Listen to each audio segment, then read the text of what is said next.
के यो कुरा सम्भव होला त? एकछिन मेरो भिडियोलाई स्क्रोल नगरिकन मजाले मेरो स्टोरी सुनिदिनु त, अनि हजुरलाई के लाग्छ हजुरले मलाई एन्सर दिनु ल। म यहाँ मालदिप्समा बसेर अहिले सेक्युरिटी टाइम गरिरहेको छु होइन।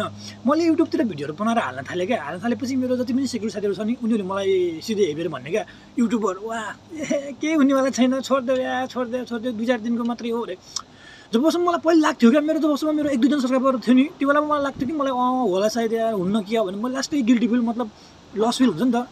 अब लस रेजर एनीमा त लस हुन्छ, यो हुन्छ ऊ हुन्छ भनिदिरहेको क्या मलाई चाहिँ होइन। म त के भनिन्छ कि म चाहिँ होइन, म चुप्प लागेँ, म केही पनि भोलिनँ क्या। कमसेकम एक दिन न एक दिन त सम्भव त होला नि यार, कसो नहोला। अनि बल्ल अहिले मेरो अब 100 कति 24 सब्सक्राइबर पुग्ने बित्तिकै मलाई खुसी लाग्यो क्या।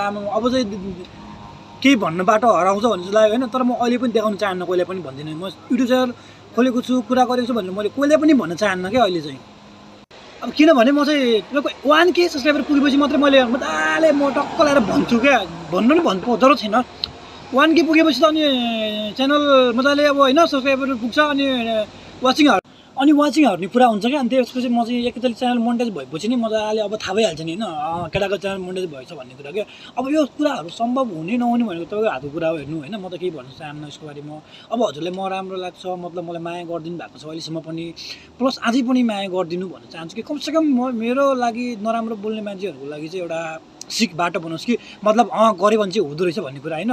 यो मेरो लागि मात्रै होइन क्या, जति पनि हाम्रो अहिले युट्युबरहरू बन्न खोज्ने भाइहरू, जति पनि दाइहरू दिदीबहिनीहरू जतिले पनि हुनुहुन्छ नि सबैजनाहरूले गर्न खोज्नुहुन्छ। तर उहाँहरूलाई एउटा डर हुन्छ कि, डर भनेको मतलब मलाई कोहीले के भन्ने हो कि, यो गर्ने हो कि, मलाई समाजले के भन्ला कसो भन्ला भन्ने चाहिँ अब सबैलाई यस्तो कुराहरू भइरहेको होइन। त्यही भएर म भन्छ कि डर मान्नु पर्दैन, मजाले आफ्नो खुसीले गर्नु क्या। दुनियाँले चाहिँ भनोस् कि मतलबै भएन क्या। तपाईँको जिन्दगी मेरो जिन्दगी जिउने भनेको हामी आफूले होइन त अनि त्यही भएर म भन्छु है, हजुरको पनि साथ सपोर्ट मलाई मिलिरहेको छ, धेरै खुसी लागेको छ। हजुर गर्दै जानु होइन, मलाई पनि सपोर्ट गर्दै जानु, लभ यु अल भन्न चाहन्छु है। जतिजना हुनुहुन्छ अहिले चाहिँ सपोर्ट गरिदिनु भएको छ, धेरै खुसी लागेको छ मलाई। अगाडि अझै पनि बढौँ भन्ने खुसी लाग्छ क्या। अनि त्यही भएर चाहिँ अब के भन्नु होइन, योभन्दा अरू धेरै भन्दा पनि अब टाइम पनि भएन ल। ओके, हजुरको पनि दिन राम्रो रहोस्, रात राम्रो रहोस् है।